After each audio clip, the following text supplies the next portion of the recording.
부활의 소망이신 우리 주님의 사랑과 은총이 여러분과 함께 하시기를 기원합니다. 설교 시작하면서 KBS FM 출발 FM과 함께 4월 14일자 방송 멘트 중에서 우리가 한번 깊이 생각해보고 돌아봐야 할 그 멘트를 제가 그대로 불러드리겠습니다. 한번 들으시면서 묵상해 보시기 바랍니다. 그가 말했다.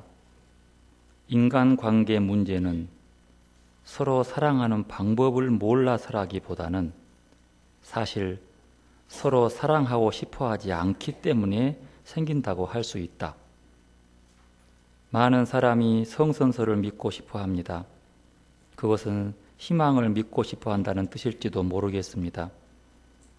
사람은 천성적으로 착해서 상대를 해치거나 다투고 싶어하지 않으니 원인을 알고 방법을 찾아내면 해결할 수 있다는 겁니다. 이런 생각에서 나온 대표적인 말이 사랑하지 않는 게 아니라 사랑하는 방법을 모른답니다. 사랑에 기초한 관계를 맺는 기술이 부족해서 마음을 제대로 표현하지 못하고 오히려 다툰다는 얘기입니다. 하지만 이런 생각에 의문을 품게 하는 사례가 많습니다.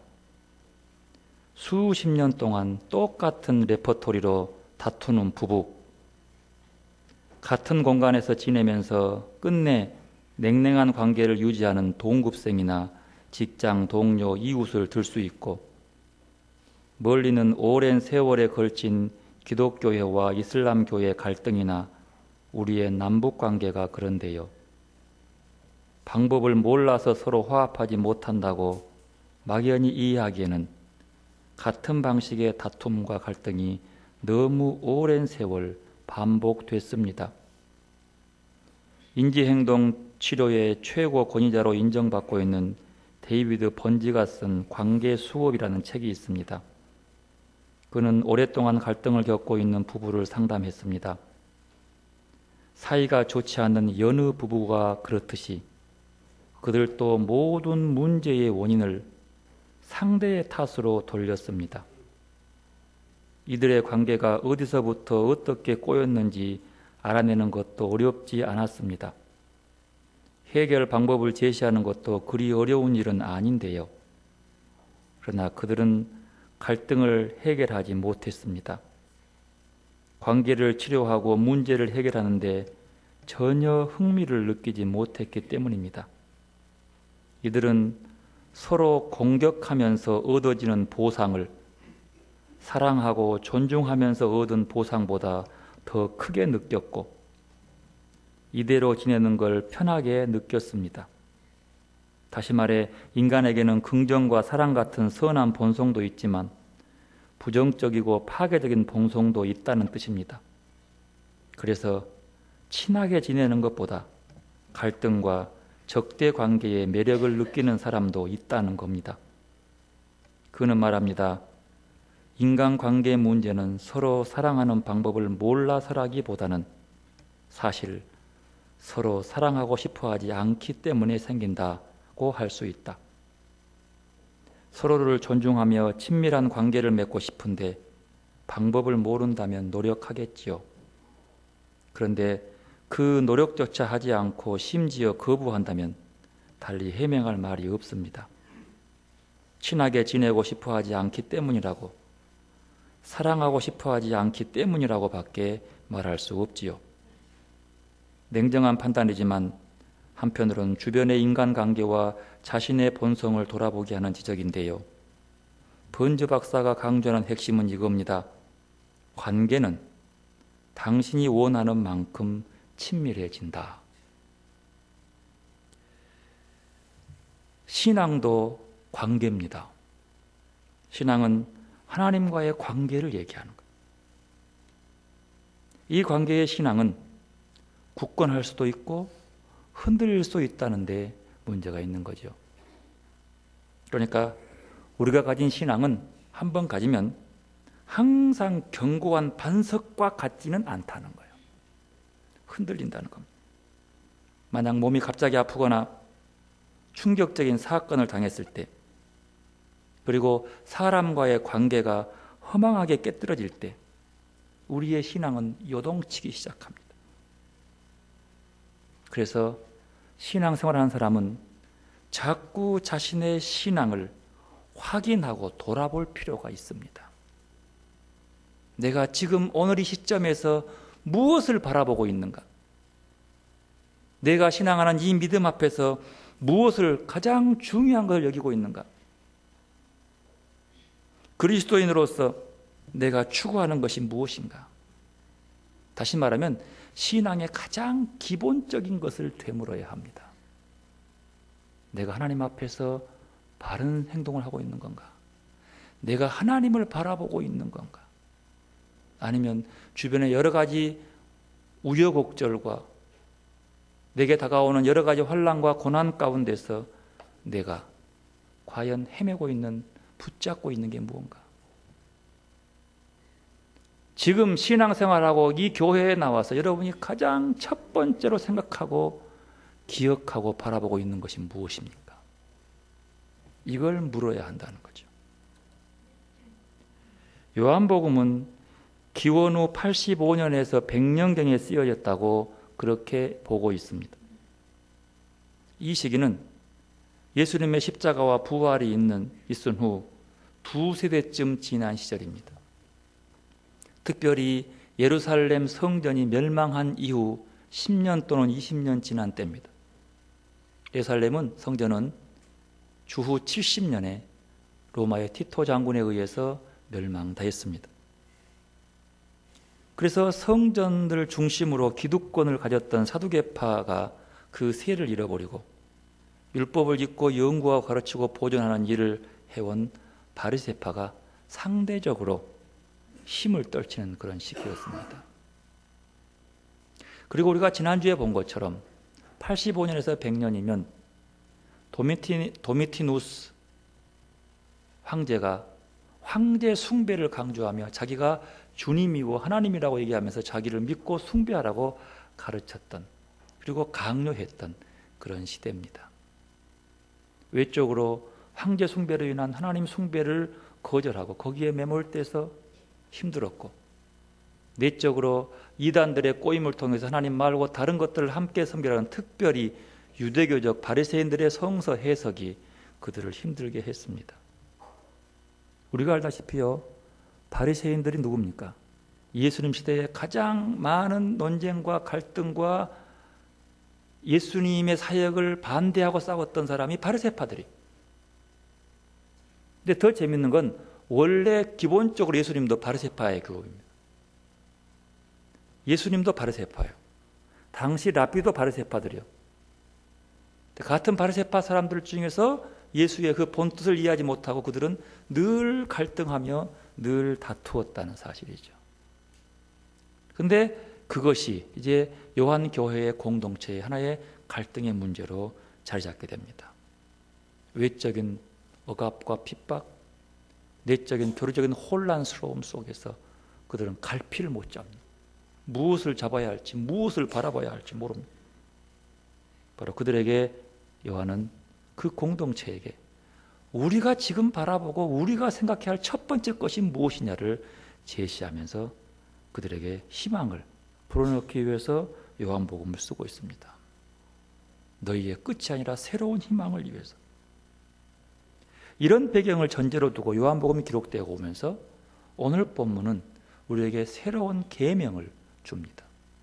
새로운 계명은 우리가 새로운 마음으로 순종해야 할 계명입니다. 그 계명이 뭡니까? 서로 사랑하라. 새 계명을 줍니다. 이 새 계명을 놓고 우리가 이제 고민해. 서로 사랑해라. 성경은요, 언제든지 그 한 구절만 딱 띄워놓고 성경을 해석하고 이것들을 군데군데 모아가지고 쫙 연결을 시키면 성경이 왜곡될 확률이 상당히 높습니다. 언제나 요한복음의 성경을 볼 때는 오늘 본문에 이 단락을 놓고 앞뒤 문맥을 보고 찾아봐야 되는 거예요. 아, 왜 이 말씀이 이 자리에 오게 되었는고, 우리에게 무엇을 주기 위함인가를 먼저 살펴보는 것이 중요합니다. 여러분, 우리가 똑같은 말이라도요, 말 그대로 믿는 것은 옳지 않습니다. 말의 의미를 봐야 돼요. 신천지나 이단들은요, 자기의 필요만 딱딱딱 뽑아가지고 딱딱딱 제시해요. 그러니까 다 맞거든요. 넘어가는 거예요. 여러분, 우리가 형님 그러면 누구 보고 한 소리예요? 나이가 어린 남자가 나이가 많은 사람 보고 형님 그러잖아요. 근데 여자들도 형님 그래요. 누구 보고 형님이라고 그러는가요? 그거 다 알잖아요. 근데 똑같은 형님 말만 갖고 믿어버리면 그것이 여자 형제를 놓고 형님이라고 그러는지 남자인지 모르는 거예요. 어떻게 될까요? 그 말하는 배경을 알아가야 되는 거예요. 어떤 조건이구나, 어떤 형이 알아야만 형님이라는 말이 하나님의 사소한 비유인데요, 예인데 똑같습니다. 성경도 그것만 딱 떼놓고 글자로 보면 어떨 때는 아주 웃긴 얘기가 되어버리는 거예요. 근데 그것을 믿고 진짜라고 붙들고 있는 게 문제라는 거예요. 오늘 본문은 그런 의미는 전혀 없습니다만, 그러나 오늘 본문이 왜 중요한 본문이 이 자리에 들어왔는가를 살펴보기 위해서는 뭘 봐야 돼요? 13장 전체를 한번 볼 필요가 있어요. 물론 14장까지 가면 더 좋습니다만 13장만 보더라도 그 의미의 깊이를 더 알 수 있습니다. 자, 14장 보십시다. 14장 맨 처음 보면 큰 단락 보십시다. 첫째 나온 단락의 제목을 파란 글씨로 뭐라고 그랬어요? 제자들의 발을 씻으시다. 예수님 제자들의 발을 씻겼어요. 자, 예수님이 제자들의 발을 씻겠다는 시기가 예수님의 인생이 어디예요? 후반기입니다. 하반기. 이제 곧 십자가에 달려 죽는 그 전쯤 생긴 거예요. 지금 시대는 그때쯤입니다. 그리고 그 설명을 쭉 합니다. 무슨 의미인지를. 그리고 나서 등장하는 두 번째 제목이 뭡니까? 너희 중에 하나가 나를 팔리라. 12제자 중에 예수를 판 사람이 누구예요? 가룟 유다예요. 발을 씻어놓고, 근데 그 발 씻을 때 누구 씻었어요? 가룟 유다 씻어놓고 난 다음에 가룟 유다가 예수를 배신해서 예수를 팔 거라고 말씀하시는 거예요. 참 슬플 일이죠. 예수님도 마음 아프다고, 심히 마음이 괴롭다고 얘기합니다. 그리고 나서 그가 그 자리를 떠나갑니다. 떠나가는 자리에서 주님이 오늘 31절부터 나오는 얘기가 그 다음 단락에 오죠. 그 제목이 뭐예요? 새 계명. 새 계명은 서로 사랑하라는 말입니다. 그 계명이 들어왔어요. 정말 중요한 계명이죠. 자, 그런데 그 다음 단락 보니까 뭐예요? 제목이 베드로가 부인할 것을 이르시다. 이런 서로 사랑하는 새 계명 앞에 앞뒤 문맥이 뭐가 나와요? 예수님에게 특별히 사랑하는 제자 둘이 배신하고 부인하는 일을 얘기하고 있는 거예요. 진짜 앞뒤 문맥은 꽉, 이건 별로 좋지 않은 꽉 쌓이는 거예요. 근데 그 속에서 서로 사랑하라. 어떤 의미일까요? 그냥 넘길 문제는 아니겠죠? 분명히 여기에는 한 번쯤 돌아보고 생각해 봐야 할 문제가 들어있습니다. 왜 서로 사랑하는 새 계명이 세상에 가장 가까운 가룟 유다와 베드로가 부인하고 자기를 배반할 것이라는 말 가운데 들어왔을까? 그 사이에 끼어 있을까 말이에요. 이 문제는 여러분 스스로 물어보십시오. 이제 곧 나올 겁니다만 그렇게 합니다. 그리고 난 다음에 오늘 30절에 이렇게 나옵니다. 유다가 그 조각을 받고 곧 나가니 밤이러라. 그 조각은 뭔 조각이에요? 뭔 조각이에요? 빵 조각이요. 즉 말하면 이제 마지막 만찬입니다. 발을 씻고 난 다음에 마지막 만찬하면서 받아 먹어라. 이것이 내 살이고 이것이 내 피다. 라고 주신 말씀이에요. 그 조각을 받고 나갑니다. 나간데 하필이면 그 시간이 뭐예요? 밤이로라. 여기서 밤은 저녁이 됐다는 그런 뜻도 있습니다. 맞습니다. 안식일 저녁 식사니까요. 밤입니다. 하나 요한복음의 밤은 그렇게만 볼 수 있는 것이 아닙니다. 니고데모가 밤중 예수를 찾아왔죠. 여기서 밤이라고 하는 것은 밤이란 시간적인 밤일 것도 맞습니다. 첫 번째. 그러나 두 번째 의미는 그것이 아니고 베드로 지금 니고데모는요. 어두움 속에 진리의 어두움 속에 헤매고 있었는데 그 어두운 밤중에 깜깜한 밤중에 예수에게 옵니다. 와서 어찌해야 구원을 얻습니까? 라고 묻습니다. 구원은 빛이요. 어찌해야 그 구원의 빛을 보겠습니까? 라고 할 때 예수님께서 거듭나야 한다라고 말씀해 줍니다. 그러니까 이 어둠에 헤매는 자가 이 거듭난 게 뭔지 모르는 거예요. 위로부터 난다는 말이 뭔지를 모르는 거예요. 그게 어둠이에요. 그리고 주님 말씀하시기를 8장에 내가 세상의 빛이라. 빛은 진리의 빛인 거예요. 그러니까 니고데모는 어둠 속에서 지금 진리의 어둠에서 헤매고 있었어요. 그러다가 빛이 되신 예수님을 찾아오셔서 결국 그 빛을 발견하고 끝끝내 빛 가운데를 행합니다. 근데 가룟 유다는 빛 가운데 주님과 함께 먹고 자고 3년을 지내가면서 다시 밤이러라 어디로 가버려요? 어두운 밤으로 가버려요. 여기서 이제 빛과 어둠 이원론적인 기분의 요한복음의 중심 주제가 그 부분 하나 있습니다. 가버리는 거예요. 어둠의 길로 발을 디뎌 떠나가 버리는 가룟 유다. 그리고 31절에 그가 나간 후에 주님 말씀하십니다. 뭐라 합니까? 지금 인자가 영광을 받았다. 왜 지금이 강조될까요? 지금 무슨 어떤 지금이에요? 가룟 유다가 나간 다음에 뭐하러 갔어요? 예수를 팔러 간 거예요. 그 나간 다음에 영광 받아. 말이 좀 이상하잖아요. 내 가르친 제자가 함께한 동고동한 사람이 나를 배반하러 나가는데 내가 영광이 되겠습니까? 사람 중에 그러면 안 되죠. 아니 같이 식구처럼 먹고 사는 친한 친구가 말이야 나를 배신하러 나가는데 내가 영광이 될 수 있다는 소리입니까?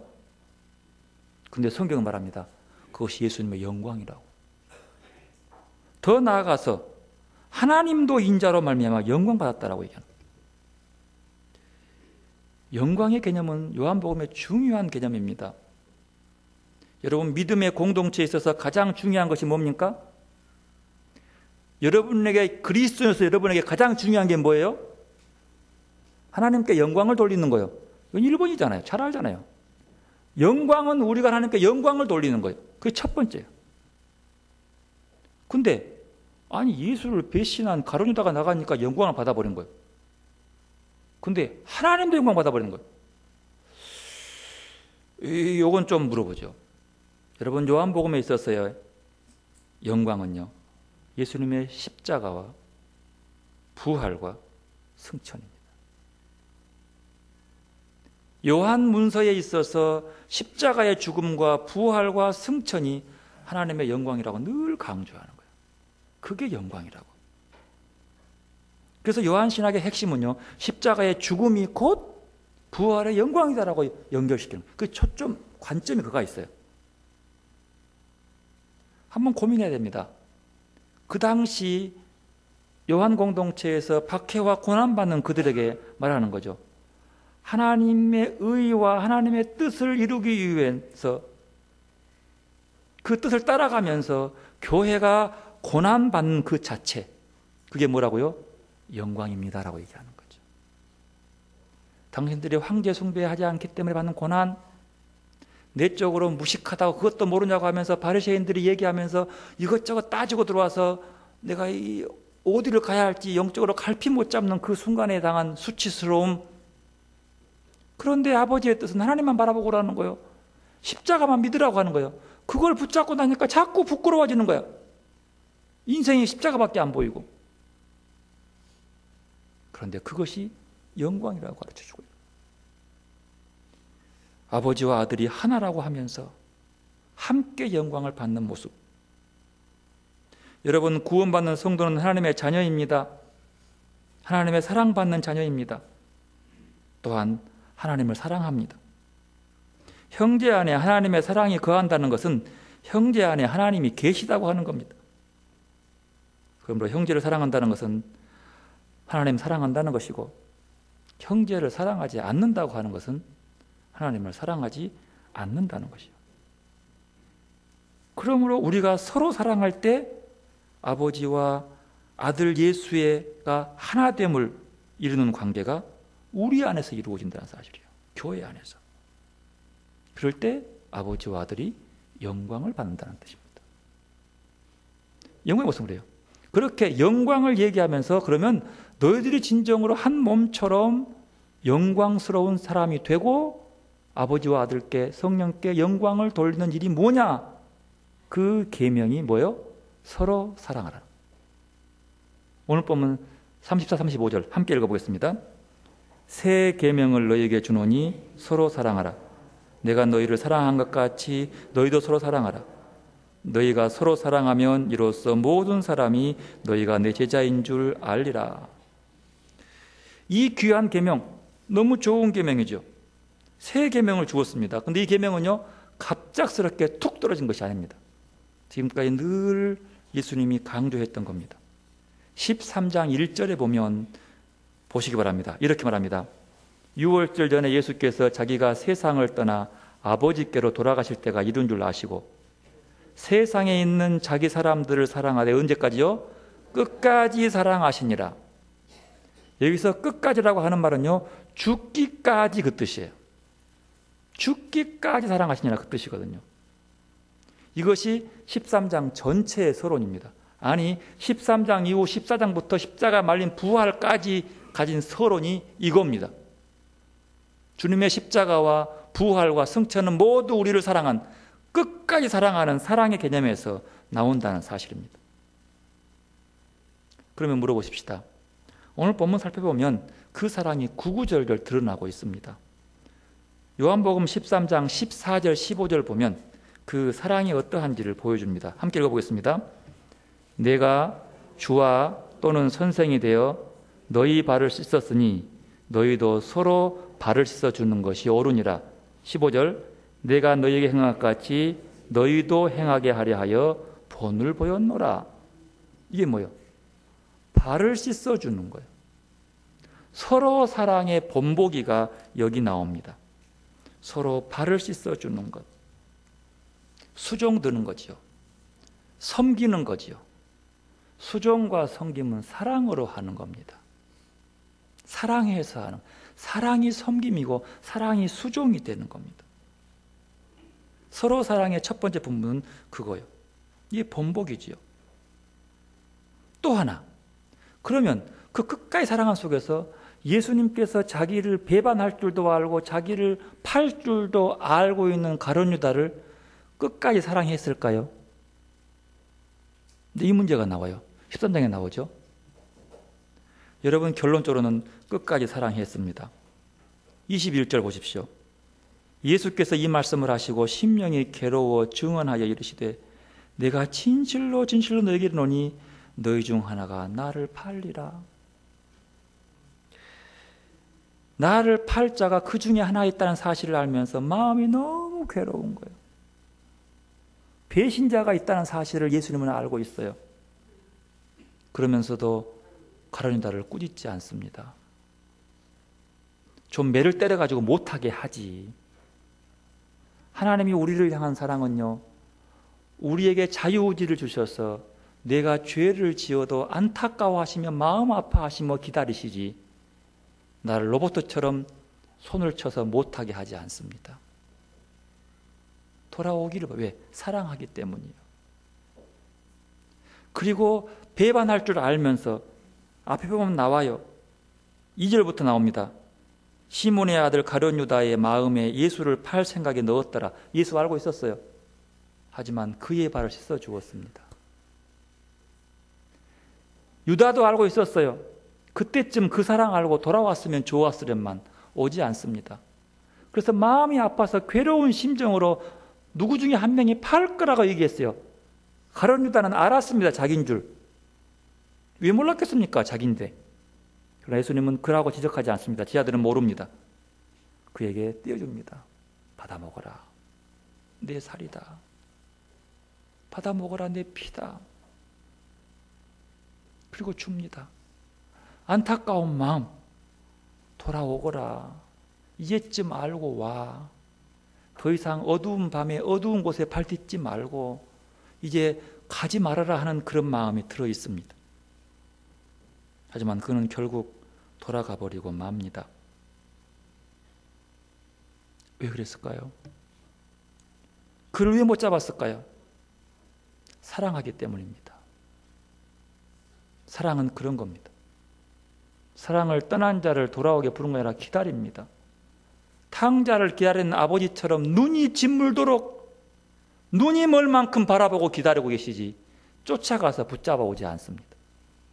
왜? 사랑하기 때문입니다. 여러분, 요한복음에 따른 서로 사랑의 의문, 예수님의 의도가 있습니다. 요한복음 15장 12절 말씀, 내 계명은 곧 내가 너희를 사랑한 것 같이 너희도 서로 사랑하라 하는 이것이니라. 사랑하라. 13절, 사람이 친구를 위하여 자기 목숨을 버리면 이에서 더 큰 사랑이 없나니. 목숨까지 바치는 사랑을 얘기합니다. 근데 왜 이게 세 계명입니까? 레위기 19장 18절 보면 원수를 갚지 말며 동포를 원망하지 말며 이웃 사랑하기를 내 몸과 같이 하라. 여기와 비교해서 세 계명은 뭐가 차이가 있습니까? 이 차이입니다.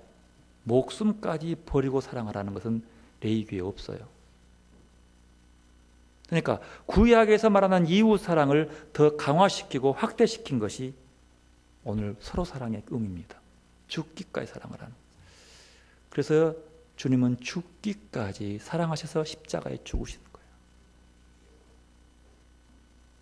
그리고 이 속에는 서로 사랑이라는 것은 공동체가, 그리스도 안에 있는 공동체가 아름다운 사랑의 공동체를 이루어가는 본보기가 서로 사랑하는 겁니다. 요한복음이 시끄럽습니다.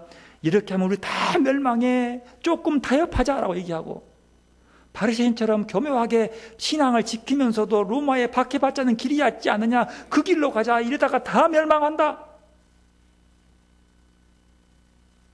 그러면서 서로 싸웠습니다. 갈등했습니다. 그러나 그 속에서 서로 사랑해야지만이 요한 공동체가 된다라고 말씀하고 있는 겁니다. 서로 사랑한다는 공동체 속에는요, 배신할 마음을 품은 자가 있어서는 안 됩니다. 돌아와야 돼요. 예수를 이용해서 자기들의 목적인, 헤롯 땅의 목적인 이스라엘을 회복시키기 위한, 해방시키기 위한 목적을 위해서 그를 고발하는 그런 은큼한 마음 품어서는 안 되는 겁니다. 뭐가 깁니까? 순종해야 하는 겁니다. 십자가를 져더라도 순종하는 것이어야 돼요. 베드로처럼 자기 의를 내세우기 위해서, 자기 자랑하기 위해서 죽어도 주를 버리지 않는다 해놓고 3번 부인하는 것은 공동체를 해치는 거예요. 여기서 사랑의 가장 기본은요, 순종입니다. 예수님이 십자가에 죽기까지 순종하는 그 모습, 순종이 사랑인 겁니다. 순종이 공동체를 살리는 겁니다. 누구에게? 하나님께 순종하는 것. 기쁨 있는 교회 주인이 그리스도라면 우리 모두가 그리스도께 순종하기 위해 싸워야 되는 거예요. 서로를 놓고 누가 잘하나 얘기하는 것은 사랑이 아닌 겁니다. 새로운 계명은 새롭게 살려낸다는 뜻이에요.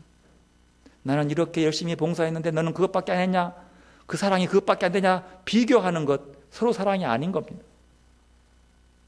서로 사랑은 남의 사랑을 인정해주고 존중해주고 그것을 최고로 알아주는 거예요. 그리고 나도 내 한 만큼 사랑하는 겁니다. 아직 젖먹이 아이가 아빠의 얼굴을 보면 그저 웃어줍니다. 그 한박 웃음 속에 아빠는 모든 걸 녹아버려요. 야, 내가 네 젖먹이기 위해서 얼마나 고생을 하고 얼마나 피땀 흘린데 고작 웃는 거에 전부냐? 이렇게 말하지 않습니다. 왜냐하면 그 웃음은 그 아이가 아빠를 사랑하기 위한 최고의 것이고 전부이기 때문입니다. 그걸 놓고 비교하지 않습니다. 선천적 장애를 가진 아이가 말을 제대로 못하지만 다 큰 10살이 넘어서 결국 떠듬떠듬한 말로 부모를 사랑한다고 비틀어진 입으로 얘기합니다. 그걸 놓고 야, 나는 네 정상인보다도 2배, 3배 이상 네 때문에 고생했는데 고작 그것밖에 못하냐라는 건 사랑이 아니죠. 서로 사랑은 그 말 한마디에 모든 걸 다 녹아내고 그래, 나는 네가 있어 행복했어 라고 그 사랑을 받아주는 것이 서로 사랑인 거예요. 그 아이도 그 부모에 대한 최고의 사랑의 모습이 그 말 한마디 하기에 10년이 걸린 거예요. 눈으로 보고 비교하지 않습니다. 수치로 계산하지 않습니다. 뭐가 크고 깊다고 말하지 않습니다. 서로 사랑은 있는 그대로 줄 줄 알고 있는 그대로 받을 수 있는 거예요. 그게 서로 사랑인 거예요. 그것이 공동체를 만들어가는 거예요.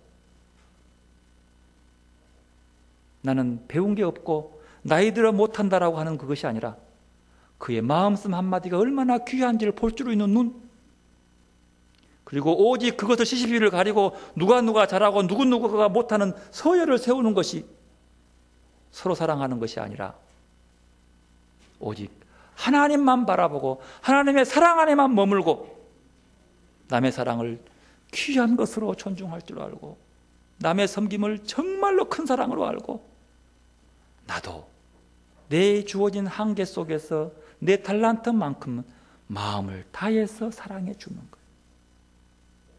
발을 씻어주는 거예요. 그래야 서로 사랑이 되는 것입니다. 오늘 본문에서는 예수님께서 이런 사랑의 관계를 제자들에게 본받기를 원하십니다. 서로 사랑해라. 그래야 그리스도의 공동체가 되느니라. 누가? 삼위일체 하나님이 서로 공동체의 관계를 유지한 것처럼 삼위일체 관계는 계급이 없습니다. 서로가 인정합니다. 예수님이 왜 나만 십자가에 죽으냐고 말하지 않고 그것을 탈게 받으며 그 속에서 그들을 사랑하며 하나를 만들어가는 것이 삼위일체입니다. 그 공동체를 본받는 거예요. 누구 하나 튀어나지 않고 누구 하나 부족하지 않고 서로 존중하고 살아가는 공동체. 오늘 본문이 바로 이 교회가 그런 공동체가 되기를 원하기 위해서 주신 말씀인 겁니다. 효율성을 따지는 것, 능률을 따지는 것, 크기와 가치를 따지는 것, 사랑이 아닙니다. 사랑은 사랑으로서 만족하는 겁니다. 사랑은 그 사랑을 받을 줄 아는 자가 사랑할 수 있는 겁니다. 우리들의 교회를 돌아보시기 바랍니다. 정말로 십자가의 고난을 짚고 걷고 있는 교회입니까? 아버지와 아들이 서로 하나가 되어 교회라는 멋진 걸작품을 만들어냈는데 그 멋진 교회 공동체가 오늘날 서로 사랑하고 있습니까? 예수 안에서 성령께서 하나 되게 하시는 것을 힘써 지키고 있습니까? 진정 서로 사랑함으로 참 예수의 제자의 길을 걷고 있습니까? 성령께서 과연 오늘 이 교회의 모습을 보고 뭐라고 하실까요? 두렵습니다. 당황스럽습니다. 하지만 하나님의 영광이 가득한 자리에 주님은 우리를 회복해서 그 하나님의 여호와의 영광으로 가득한 전 안에서 그 안에서 머물기를 우리에게 원하시고 있습니다. 에스겔 43장은 이스라엘이 멸망해서 패망해서 포로로 잡혀가는 그 순간 25년쯤 되는 해에 하나님께서 에스겔을 통해서 이스라엘의 회복을 보여주시는 환상의 사건입니다. 회복. 그 회복의 가장 첫 번째가 예루살렘 성전인데 성전을 보여주신 다음에 그 성전 안에 하나님의 영광이 가득하더라라고 기록하고 있습니다. 이스라엘이 영적 회복의 첫 번째, 하나님의 영광이 가득한 곳에서 하나님을 찬양하고 예배하고 그 영광 안에 머무는 거예요. 그게 회복이에요. 우리가 정말로 서로 사랑할 수 없는 교회의 모습으로 살아가고 있지만 그러나 하나님은 우리의 교회들을, 이 한국 교회를, 기쁨 있는 교회를 회복하시려고 합니다. 뭘로요? 여호와의 영광으로 가득한 자리로. 그리고 하나님만 바라보게. 하나님의 영광은 하나님의 사랑으로 가득한 곳이 그 사랑 안에 머무는 자리 말입니다. 우리 공동체를 향한 주님의 음성을 들으시기를 바랍니다. 부글거리고 미워하고 분이 치밀어오는 공동체를 껍데기만 싸매어 유지하는 것은 하나님이 원하는 공동체가 아닙니다. 껍데기만 싸매는 게 아닙니다. 외형적으로만 공동체를 유지하는 것이 아닙니다. 우리의 중심 속에서, 우리 공동체 한 사람 한 사람 마음 속에서 하나님을 바라보고 하나님을 사모하고 그곳에서 내가 설 자리에 설 수 있는 자가, 이것을 주님은 원하십니다. 교회가 무엇을 바라보고 있습니까? 무엇을 추구하고 있습니까? 여러분, 교회에 와서 뭘 바라보고 있습니까? 하나님의 영광을 바라보고 사랑을 바라볼 수 있기를 바랍니다. 기쁨 있는 교회는 예수 그리스도만 바라봅니다. 하나님의 사랑을 기리며 성령의 도우심을 의지하고 예수의 삶을 추구하는 교회입니다. 그리고 예수로 내가 살고 이 예수로 교회를 살리고 이 예수와 함께 세상을 살리는 공동체를 추구합니다. 내 지식으로 내 경험으로 시시비비를 가리는 교회가 아니라 하나님 앞에서 나를 내려놓고 그 영광을 구하고 그 영광을 사모하고 그 영광에 머무르기를 좋아하는 교회입니다. 또한 성전에 가득한 하나님의 영광 앞에 무릎을 꿇고 엎드려 온 마음으로 하나님의 음성을 듣고 순종하려고 합니다. 이런 교회를 위해 우리 주의 얼굴만 사모하고 바라보십시다. 하나님의 영광이 가득한 이 교회에 하나님의 임재 안에 거하는 것을 즐겨합시다. 예수만으로 만족하는 교회가 됩시다. 하나님의 영광을 보기 위해 교회로 나와오시기를 바랍니다. 우리의 공동체는 하나님의 영광을 바라보는 그 영광이 되시기 바랍니다. 그 영광은 외형적인 틀과 조건이 아닙니다. 흐름입니다. 우리가 진정으로 사모하고 바라볼 때에 하나님은 그 얼굴을 우리에게로 향하 돌려서 우리를 축복하시고 우리를 바라보십니다. 그러기 위해서 서로 사랑하시기를 바랍니다. 예수의 부활을 살아내는 공동체, 예수의 부활을 살아내는 공동체, 그 주제가 서로 사랑입니다. 이제 기도로 나아가십시다. 하나님의 영광이 가득한 이곳에서 하나님의 사랑 안에 거하고 하나님의 영광 앞에 우리 마음으로 무릎을 꿇고 그 영광을 바라보는 시간이 되시기를 바랍니다. 기도로 나가십시다.